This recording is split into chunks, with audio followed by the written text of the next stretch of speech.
Hi Pisces, this is Pisces Hub. Welcome to my channel. So for today's video, gagawa tayo ng daily reading for Pisces para sa araw na ito. Okay, so alamin natin kung ano mga posibleng mangyari, mga gabay mensahe ng ating tarot card dito. Tarot cards for Pisces para sa araw na ito. Okay, so this is a timeless reading, Pisces.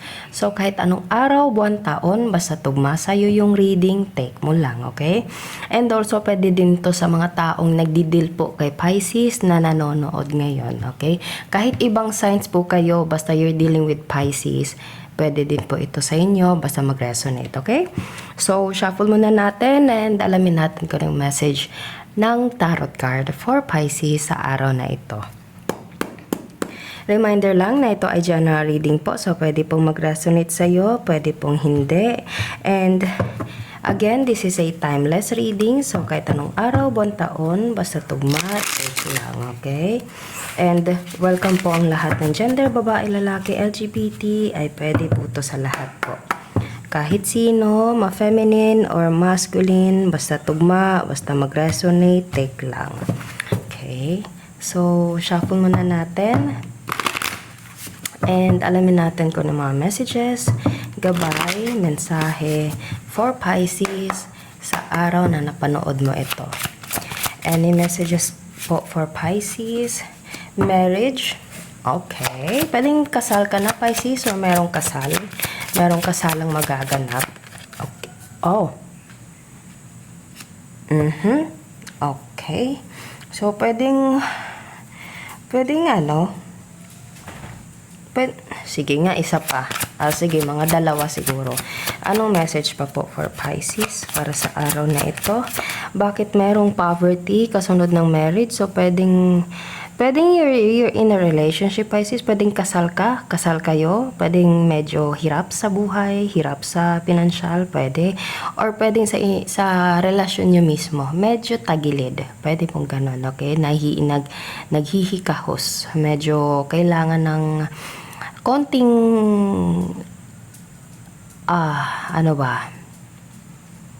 effort.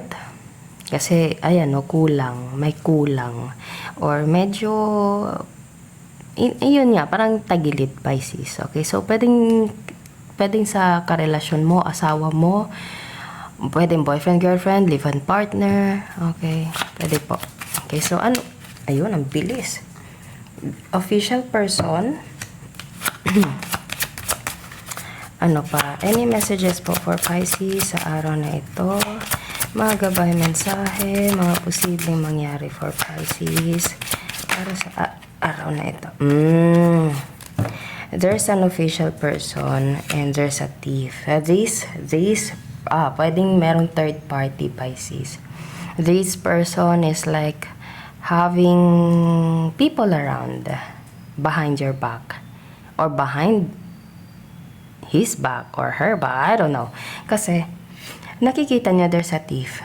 Okay? And ano siya? Maybe because medyo merong isa sa inyo na parang mataas yung tingin sa sarili. And dahil sa taas ng tingin sa sarili, akala niya gusto siya ng lahat. Akala niya siya yung prize, Pisces. Okay? Or pwedeng ganun yung nararamdaman mo. Okay? And pwedeng merong umaaligid-aligid kasi meron tayo dito.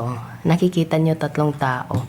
Okay? So, it's either you or you're dealing with someone. Pwedeng asawa mo to, live-in partner, karelasyon, boyfriend, girlfriend, kung sino man, yung mayroong ganitong sitwasyon, Pisces. Okay? It's either ikaw yung ganito or siya yung ganito. So, ang buod ng reading sa apat na cards na nandito is yung marriage is hindi kagandahan. Okay? Hindi kagandahan yung relasyon, Pisces. It's because of this. Okay? So, ano pa? Message po for Pisces. 9 of Pentacles. You're worth more than you ever received, Pisces. Okay, you deserve better. Okay? Kasi nakikita nyo, or this person deserves better, Pisces. Kasi nakikita nyo, meron tayo ditong 9 of Pentacles. mga coins. Ano pa? Any messages po for Pisces para sa araw na ito? Mga gabay mensahe, mga posibleng mangyari. The Hermit. Maturity. Pwede yung dealing na medyo old person, Pisces. Kasi meron tayo ditong official person tapos the Hermit. Ang tagal nang hindi lumabas ng card na to, ano. And then the Star. So cute. Ano pa? Isang card pa po. Tingnan natin kung ano pa yung message for Pisces sa araw na ito. Mga gabay mensahe. 3. Sige, kunin natin.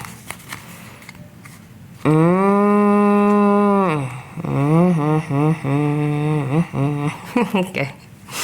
So, there's a King of Swords, the Chariot, and 3 of Swords. There's someone. It's either ikaw or siya, Pisces, is parang, pwede merong travel na involved, Pisces, kasi, or pwedeng kailangan mag-travel, pwedeng kailangan lumayo, para maghilom itong puso na nandito. Okay? Or pwedeng naghiwalay in distant. Okay? Distance. So, pwedeng merong lumayas, pwedeng pinalayas. Tama ba? Or, pwede ding parang because of work, kailangan magtrabaho sa abroad. Kaya medyo nasasaktan, alam mo yun, kasi mamimiss mo yung tao. Pwede pong ganun, okay? And, kaya dito sa 3 card na nandito, maganda yung 3 dito, Pisces. It's either you, I think this is your energy, Pisces, or you're dealing with someone na ganito yung energy. You deserve better, okay? You are worth everything, Pisces, okay? Nakikita nyo maraming coins, sagana, okay? And all you have to do is to heal yourself, okay? Because you are full of wisdom. Lahat ng natutunan mo sa buhay, lalo na sa buhay pag-ibig, dito mo gamitin. Okay? And sana yung natutunan mo sa ganong klaseng sitwasyon dati, naway maging maayos yung decision making, kasi merong mas magandang darating for you, Pisces. Merong mas magandang nakalaan para sa'yo, kasi the star is all about dreams, okay? The star is all about yung parang pangarap, or you are destined, okay? There is something na destined for you, Pisces, okay? Or para sa inyong dalawa, kasi dalawa yung tao nandito eh. Pero meron tayo ditong King of Swords, the Chariot, and the of Swords. So, there is someone na madalas mag-isip ng malalim, and at the same time, pwedeng nag-travel. And habang nagta-travel, medyo mabigat yung dibdib. Pwedeng ikaw yung mabigat yung dibdib dahil nag-travel siya, or ikaw yung nag-travel, siya yung mabigat yung dibdib, or siya yung nag-travel, siya yung mabigat yung dibdib kasi nasasaktan. Pwede pong ganun. Take nyo lang kung kahit saan po mag-resonate, basta ang summary buod ng reading na ito, yung marriage, yung relasyon is hindi ganun ka-stable, Pisces. Okay? So, I think, kung kaya naman pag-usapan, naway pag-usapan nyo po. Or kung hindi naman, siguro, parang, take it slowly. Okay? Focus on yourself. Focus on other things. Okay?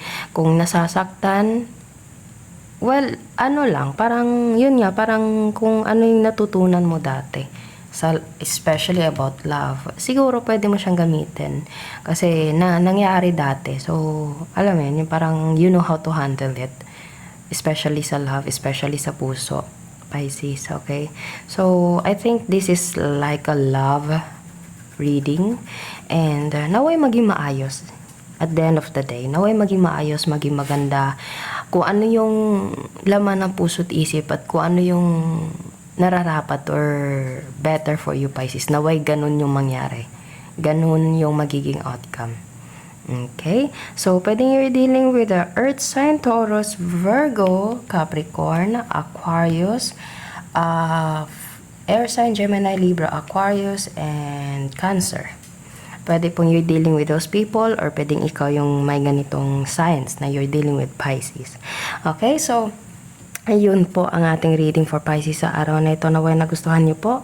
Huwag niyo po sana kalimutan na mag-like at mag-subscribe po sa ating channel and click the bell button para ma-notify po kayo sa next videos na i-upload natin, okay?